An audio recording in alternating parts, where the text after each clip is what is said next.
Hello, and welcome to my channel, where I mostly share my love of fragrance and enjoying my collection. In this video, I will be reviewing the new Cherry in Japan perfume from Escada and comparing it to their famous Cherry in the Air. Thank you so much for stopping by, and let's get started.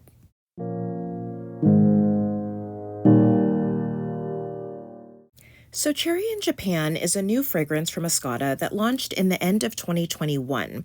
Now, this was a highly anticipated release because people were hoping that it would be a dupe for Cherry in the Air, which was a limited edition perfume that was widely loved and unfortunately has never made a reappearance. And Cherry in Japan has a top note of sparkling cherry accord, a mid note of jasmine, and a base note of tonka bean. And note that the notes listed on Fragrantica say that it's actually cherry blossom. And so originally I wasn't very hopeful that this would actually be a dupe for Cherry in the Air, but those notes seem to be incorrect, and I got the ones I listed here from the Escada website. And once I actually tried this, initially I'm getting a very subtle burst of cherry and a strong floral note. And the cherry is syrupy and kind of candy-like, and it's combined with a sort of fresh white floral. And as it starts to dry down, it gets a little bit less sweet and just smells more heavily floral to me, as well as being a little bit musky. And I can definitely still smell the cherry in the dry down, but it is a bit fainter. And I'm also starting to pick up more of the sparkling note, which is giving it a very fizzy quality. And I also think that in the dry down, that tonka comes out and is giving the fragrance sort of a powdery feel. And I didn't love this at first spray, but I definitely think that the dry down is a lot better. If you're familiar with Escada, you know that they usually release a new limited edition perfume every spring and summer, and I do usually add those to my collection. And Cherry in the Air was the release for 2013, and it came out in late 2012. And Cherry in the Air has top notes of sour cherry, raspberry, dame, and mandarin orange.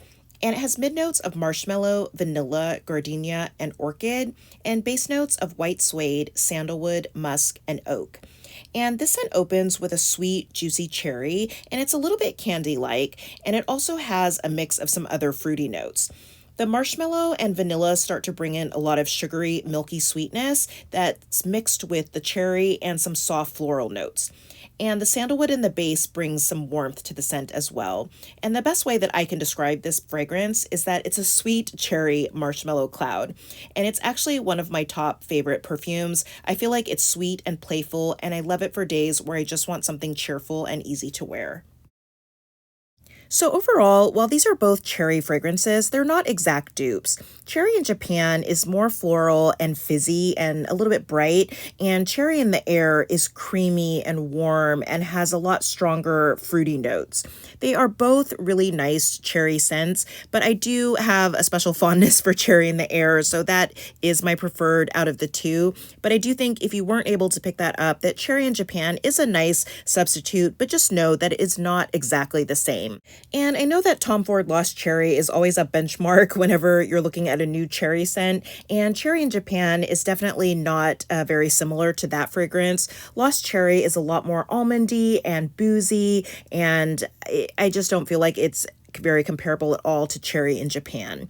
And I also wanted to note that, like most Escada fragrances, Cherry in Japan is not going to last all day, but I do actually feel like this has a little bit even shorter lasting power than some of the other Escada fragrances that I have, so you'll definitely need to reapply throughout the day.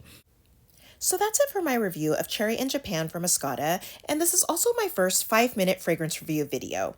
While I want my channel to focus on enjoying what I have in my collection, I do purchase new fragrances and I want to showcase those, as well as compare them to other scents I have in case that's helpful. So I thought I would add in some short and to-the-point reviews of new perfumes that I'm trying, as well as some old favorites. Let me know if you have any feedback on the 5-minute fragrance review style of video. Thank you so much for watching. I hope that you'll subscribe, and I'll see you in my next video.